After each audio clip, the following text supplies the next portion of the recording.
Вот закончился ремонт адреса Спиранского.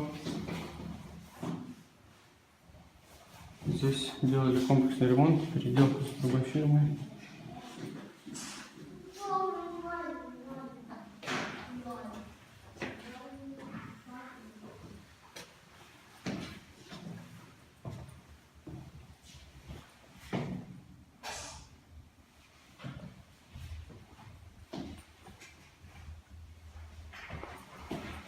Стеновочки, картины, штукатурки.